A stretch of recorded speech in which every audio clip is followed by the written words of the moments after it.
A terapeuta de família Rosiane Delgado também segue na mesma linha de raciocínio da Natália, dando continuidade a alguns temas. E o nosso tema hoje é encontros afetivos, né? Porque todo mundo, né?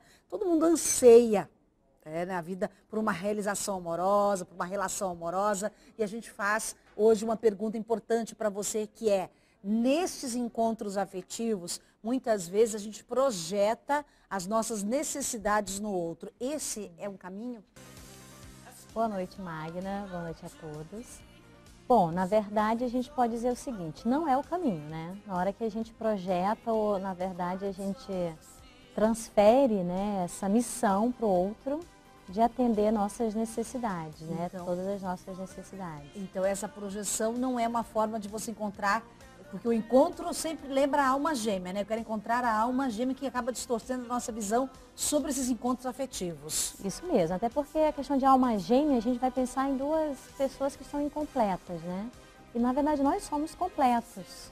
Podemos fazer uso então desses atributos de completude para perceber alguém que realmente nos traga o que nós queremos. Isso, e dentro dessa realização amorosa que a maioria das pessoas busca, né? Uma coisa saudável, positiva, ela está dentro da categoria também das necessidades humanas universais, né?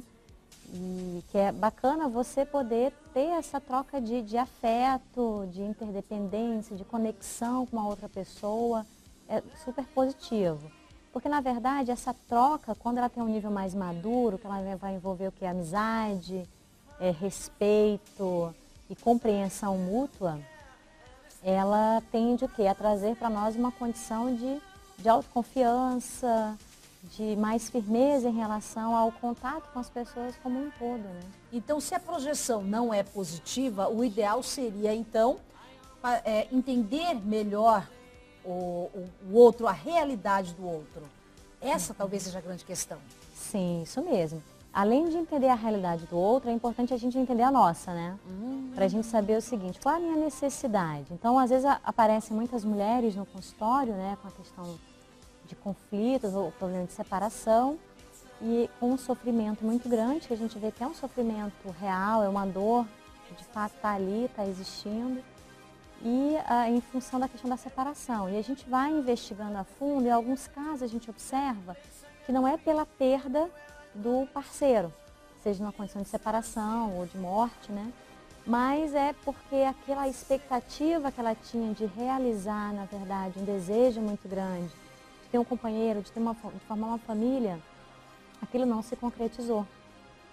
Então ela começa a lidar com aquilo de uma forma que ela envolve a questão da pessoa, mas a gente começa a ver que não é a pessoa em si, é mais a necessidade dela que não foi atendida. Porque o cara, muitas vezes, ele não a tratava muito bem, não existia amizade naquela relação, não existia uma compreensão mútua, não existia um cuidado. E na hora que você pergunta, mas você não percebeu antes do casamento indícios? Não, ele era excelente. Eu falei, mas não pode. A pessoa também não muda totalmente, assim, só se for muito calculista no que ele está falando. As pessoas não mudam, elas se revelam, né? Tá, mas ela já dá os indícios de quem ela é, né? Só você ficar mais esperto. Exatamente. O que acontece? Por que as pessoas, em geral, querem encobrir alguns indícios? Que ela pode não ter tido coragem de falar, né? Isso, às vezes até para ela mesma. O mais sério não é nem para os outros, é para ela mesma. Esse é que é o problema. Porque exatamente por ela tem uma entrega tão profunda para essa condição de querer porque quer, concretizar essa expectativa. Ter alguém, né? Do ter alguém, muitas vezes, para suprir essa carência.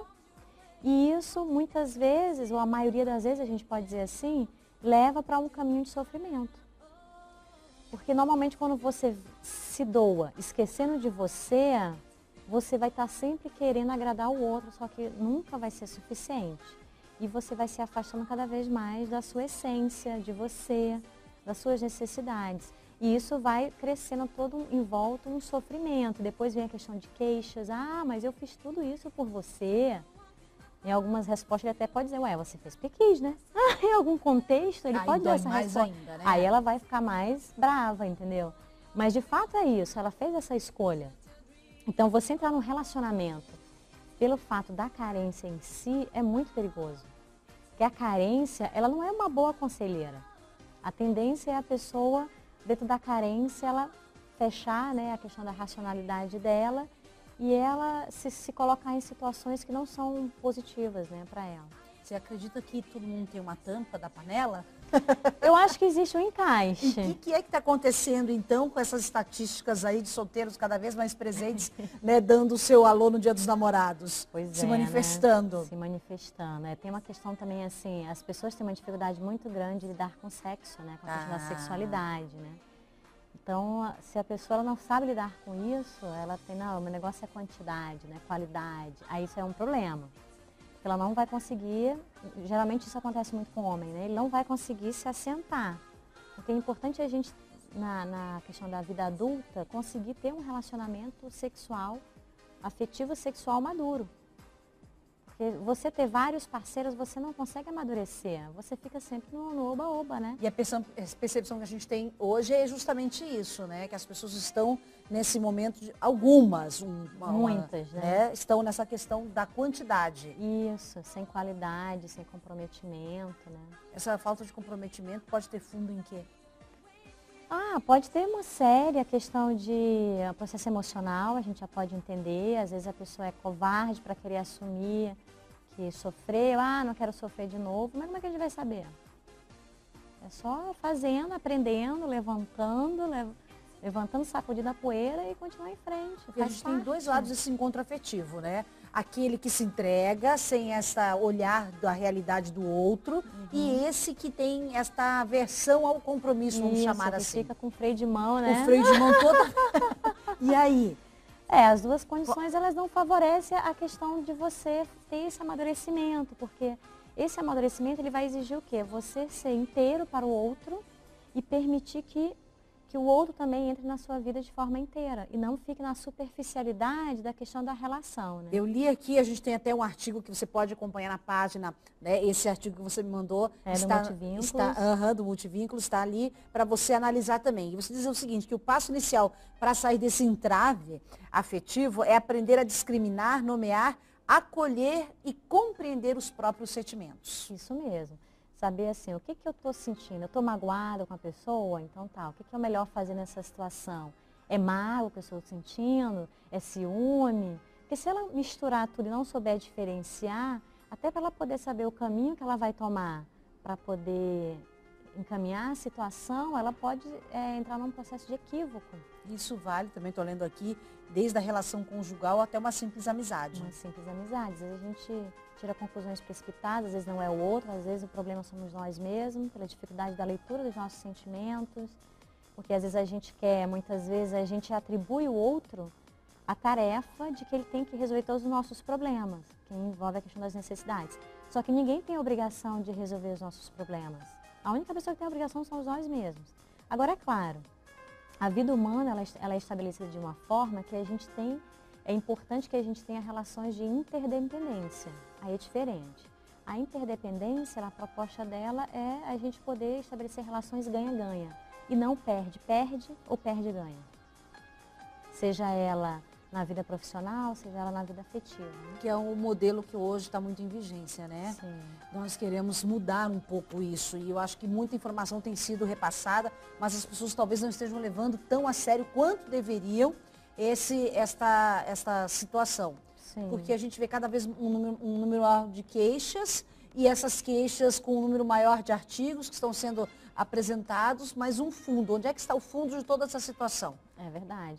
E a gente pode já deixar aqui que esse mês a gente vai estar falando também sobre os amores líquidos, que é na verdade é uma teoria, né, que um pesquisador ele traz, que é o Bauman. E ele fala sobre isso, como é que é esse amor na pós-modernidade, que é um tema bem bacana para a gente também trazer aqui, né, desse mês. Amor na pós-modernidade, muito bom mesmo. Então, esses vínculos afetivos pautados na inevitável condição de conhecer e dar-se a conhecer, leva tempo.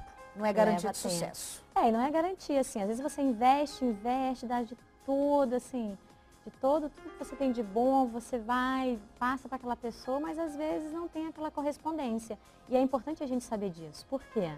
Para você saber que essa possibilidade existe, que caso aconteça, provavelmente vai acontecer em algum momento da tua vida, isso a gente pode até afirmar. Tá. É importante a pessoa saber que vai existir um outro momento que as coisas vão estar melhores. Porque muitas pessoas acabam com a vida, querem acabar com a vida do outro. Seríssimo isso também. Ou então assim, o mundo acabou. E realmente são situações de frustração muito sérias, essas frustrações afetivas, que é muito importante todos nós sabermos lidar com elas. Que a gente não minimiza, mas pede mais reflexão sobre ela, né? E vivenciar a dor é algo importante, faz parte mesmo para nossa aprendizagem em relação ao nosso emocional. A gente sobrevive. Com certeza.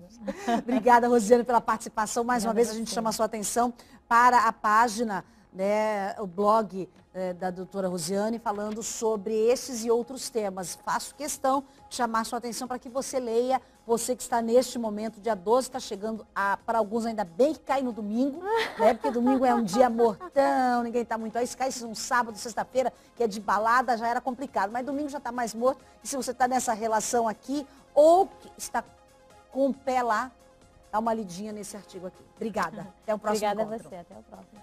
Nossa programação volta daqui a pouquinho. Tem uma surpresa bem bacana para você hoje. Aliás, tem um sabor diferente no nosso programa que traz, na véspera do feriado, uma delícia no Espaço Gourmet. Até já.